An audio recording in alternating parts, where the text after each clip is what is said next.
Good morning. Today I am going to demonstrate that Mathew Franklin Whittier, myself in the 19th century, was far more likely to have been the author, or actually co-author, of the story A Christmas Carol than Charles Dickens was.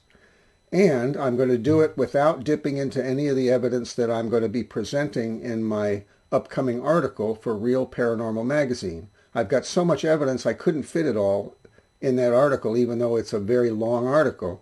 So this is something I didn't use in the article, and I'm going to start by reading from A Christmas Carol. I'm sure you'll be familiar with this passage, and this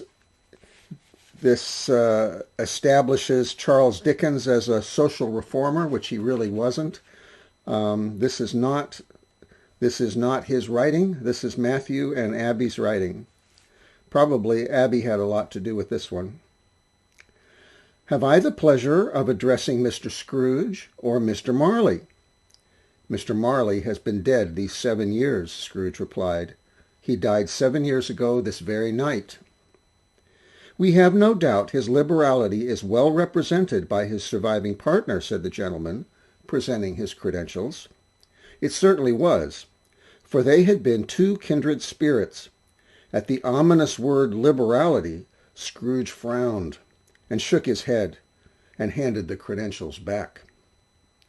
At this festive season of the year, Mr. Scrooge, said the gentleman, taking up a pen, it is more than usually desirable that we should make some slight provision for the poor and destitute, who suffer greatly at the present time. Many thousands are in want of common necessities. Hundreds of thousands are in want of common comforts, sir. Are there no prisons? Asked Scrooge. Plenty of prisons, said the gentleman, laying down the pen again. And the union workhouses? Demanded Scrooge. Are they still in operation? They are, still, returned the gentleman. I wish I could say they were not. The treadmill and the poor law are in full vigor, then? Said Scrooge. Both very busy, sir. Oh, I was afraid from what you said at first that something had occurred to stop them in their useful course, said Scrooge. I'm very glad to hear it. Under the impression that they scarcely furnish Christian cheer of mind or body to the multitude, returned the gentleman, a few of us are endeavoring to raise a fund, to buy the poor some meat and drink, and means of warmth. We choose this time because it is a time of all others when want is keenly felt, and abundance rejoices. What shall I put you down for? Nothing, Scrooge replied. You wish to be anonymous? I wish to be left alone, said Scrooge. Since you ask me what I wish, gentlemen, that is my answer. I don't make merry myself at Christmas, and I can't afford to make idle people merry. I help to support the establishments I have mentioned. They cost enough, and those who are badly off must go there. Many can't go there, and many would rather die. If they would rather die, said Scrooge, they had better do it and decrease the surplus population. Now, let us turn, that of course is 1843, supposedly, when Dickens supposedly wrote that. Let us turn the clock back to May 21st, 1831. Matthew Franklin Whittier is writing and editing for a newspaper in New York City called The Constellation.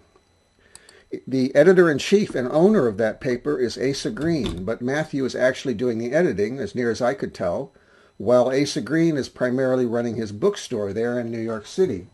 This is what The Constellation looked like. I don't have the correct edition to read from, so I'm going to read from a printout.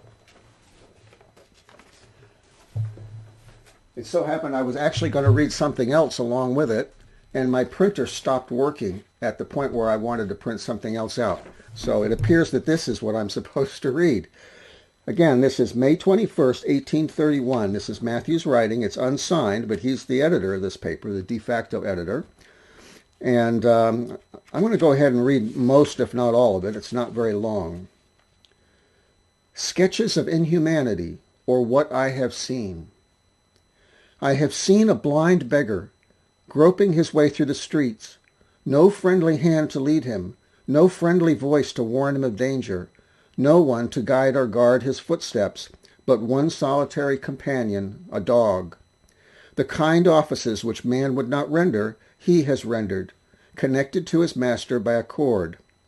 I have seen this faithful little animal pilot his way through a crowd with unerring sagacity, and while thus performing this noble act, I have seen a mischievous urchin cut the cord by which the blind beggar was led, and himself and his playmates raised a loud laugh at the consequences of their malicious sport. I have seen a poor woman wandering in the midst of winter, barefoot and half-clad, and with an infant in her arms. At yon corner stood a group of merchants, talking over their business and calculating the profits of a late speculation. She approaches them and presents herself, both mother and child, as objects of charity. She utters no accent of distress, not even a faint whisper of supplication.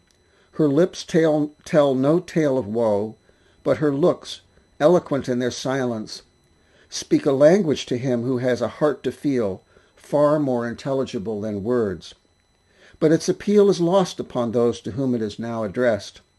They understand not its meaning, or rather they pretend not to understand it, and they turn away, as if from some object whose presence is contaminating.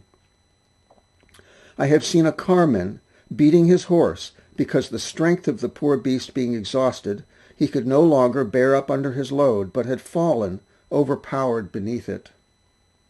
Yet this monster in human form I have seen adding lash to lash upon that animal, by whose labor he derived his daily support. Ever and anon, as the stripes touched him to the quick, the dumb creature would turn up his head towards his master, with a look more in sorrow than in anger, a look at which the very stones on which he lay might feel, but at which the heart of his brutal master, harder than the stones, was untouched, unmoved. I have seen the man who once stood high in society, whom fortune had heaped her favors upon, and who shared them with a liberal hand with others. I have seen him, by a sudden reverse of fortune, bankrupt and ruined. Deserted by his friends, I have seen him driven, by their ingratitude, to drown the remembrance of himself and his misfortunes in the bowl. And poor helpless man, I have seen him reeling and tottering through the streets, an object of pity and compassion to all who, in his better days, had been acquainted with him.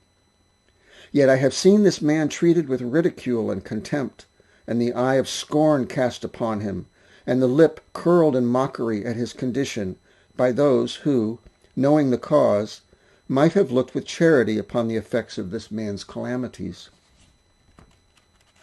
I have seen the groping landlord take the last cent from his miserable but honest tenant, and then, because the law protected him from his grasp, the scanty furniture with which his family were provided.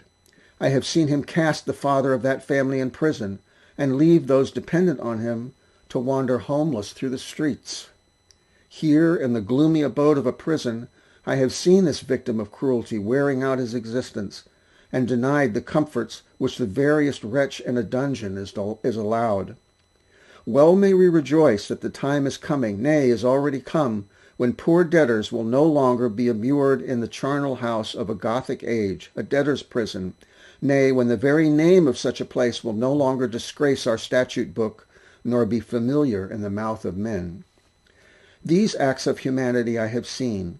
Similar ones may, every day, be witnessed in a populous and flourishing city, where men, intent only upon riches, care little or nothing at the distress which meets them in their path. It is strange, most strange, but true, that man, by constant intercourse with the world, loses that keen sensibility which is ever alive to others' woes, and to prompt to relieve them. His heart grows cold and callous.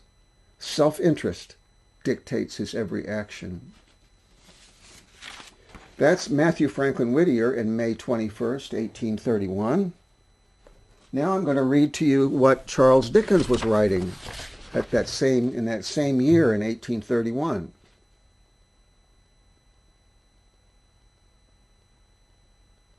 He didn't write anything in 1831.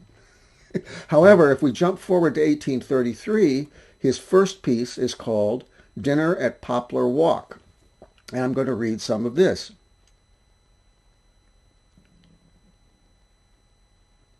He asked me how old I was, said the precocious child, to whom Minns had from that moment internally resolved that he never would bequeath 1 shilling. As soon as the titter occasioned by the observation had subsided, a little smirking man with red whiskers, sitting at the bottom of the table, who during the whole of dinner had been endeavoring to obtain a listener to some stories about Sheridan, called out with a very patronizing air, "Aleck, what part of speech is be?" "A verb." "That's a good boy," said Mrs. Budden, with all a mother's pride. "Now, you know what a verb is?" "A verb is a word which signifies to be, to do, or to suffer, as I am, I rule, I am ruled. Give me an apple, Ma."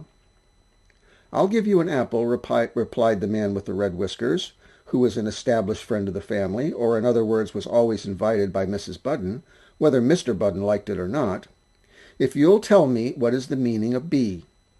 "Bee," said the prodigy, after a little hesitation, "an insect that gathers honey." "No, dear," frowned Mrs. Budden. "B-double-E is the substantive." "I don't think he knows much yet about common substantives," said the smirking gentleman, who thought this an admirable opportunity for letting off a joke. "It's clear he's not very well acquainted with proper names. He, he, he." "Gentlemen," called out Mr. Budden from the end of the table, in a stentorian voice, and with a very important air, "will you have the goodness to charge your glasses? I have a toast to propose." Shall I go on? Maybe I'll go on a little bit, just to basically bore you to death. "Here, here," cried the gentleman, passing the decanters. After they had made the round of the table, Mr. Budden proceeded. "Gentlemen, there is an individual present." "Here, here," said the little man with red whiskers. "Pray be quiet, Jones," remonstrated Budden.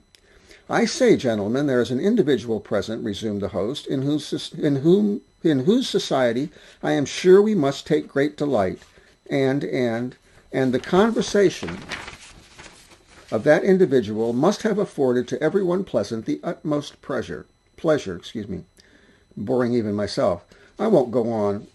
You get the idea. That's what Charles Dickens was writing in 1833, 2 years after Mathew Franklin Whittier wrote what I just read to you.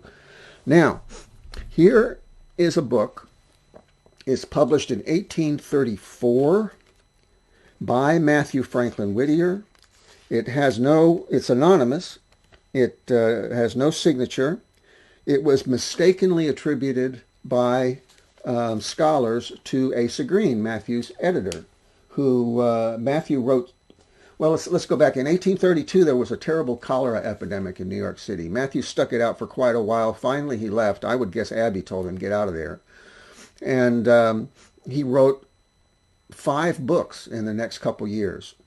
All of them have been attributed to Asa Green because Asa Green's name is in a couple of them as the man that got the trademark, registered it officially. But Matthew wrote all of them. Asa Green may have published a couple of them for him or arranged for the trademark for him. So this is called The Debtor's Prison, a tale of a revolutionary soldier. So in this novel, it's a short novel, Matthew's first serious short novel, I would say, an old revolutionary soldier who had been imprisoned for debt and lost his entire family. He's now homeless, and he shows up in the middle of winter at the doorstep of this family man, and they bring him in and he tells his story. That's the premise for it. Now, it's beautifully written. I would say personally it's beautifully written. I'm going to read from chapter 7. He's been arrested for debt, which was no fault of his own. "But besides weakening the respect for the laws and deadening the love of virtue and honesty, imprisonment for debt has another effect, which, if less injurious to society, is scarcely less disastrous to the individual. I mean the breaking down of the spirit of the unfortunate debtor. Such was the calamitous effect of which I am a miserable instance. But to proceed with my story. In the midst of my indignation at the unfeeling conduct of my creditor, and in a distressing scene of leaving my wife and children, I had forgotten to provide myself with bail for the use of the limits. It was necessary, therefore, to write to some of my friends for this purpose, and as they lived at some distance from C, he disguises the name of the place, so much delay was occasioned that I was obliged to remain in close confinement for 2 or 3 days. What days were those to me? Never had I passed such miserable ones before. There were in the same room 4 other persons, one of whom, like me, was waiting for bail. Another was too stubborn to apply for it, or to accept the privilege which it would confer, while the remaining 2, though they had exerted themselves to the utmost, had not character or credit sufficient to procure it. There was but one bed for all, or rather amongst all. The stubborn man had brought him a bed, which he had borrowed of a neighbor, being determined, as he said, if he must go to jail, to take jail fare, to be a prisoner in full and not in part, to remain confined in the 4 stone walls, instead of being limited to a few rods of ground without the prison, and daily exposed to the gaze, the sneers, and the pitiless observations of the people of the village. The 2 men who had not sufficient credit to get bail for the limits were equally unfortunate in their efforts to obtain the loan of a bed, while we, who were merely temporary inmates of the room, did not deem the short period of 2 or 3 days, more or less, of sufficient consequence to require such a luxury. For my own part, I had been too much accustomed to physical hardships of all sorts, especially to sleeping on the ground during the wars, without a covering over my head, to mind sleeping for 2 or 3 nights on a floor and beneath a tolerably comfortable roof. No, it would have done little credit to my soldiership or manhood to have been unable to sleep for so short a time without the luxury of a bed. There was much noise in the apartment of talking, swearing, singing, snoring, and the like, but neither did I mind that, having been too much accustomed to sleeping in the midst of noise, to be easily kept awake by anything passing without me. But I could not so well guard against the effects of what was passing within. I could not calm the excitements of my own mind. I could not be insensible to the indignity which had been offered to my person. I could not but reflect that I was incarcerated within the same walls which contained the thief, the murderer, and such others as were the very offscourings of society. Above all, I could not help thinking of my wife and children. I could not help calling to mind the scene of my arrest, my ejection from bed and board. I seemed to see before me my miserable wife and babes thrust into the street, without shelter, without home, without bread. I seemed to see the little ones clinging to their mother's knee and crying with hunger. I seemed to behold the mother herself, kneeling at the feet of our inhuman creditor, lifting up a supplicating hand and a tearful eye. I seemed to hear her voice pleading in my behalf, and then, oh heavens, to behold her spurned by the foot of our cruel oppressor. That's what I was writing as Mathew Franklin Whittier in 1833-34, when Charles Dickens was writing A Dinner at Poplar Walk, which I just read earlier. Now, which one do you think really wrote A Christmas Carol?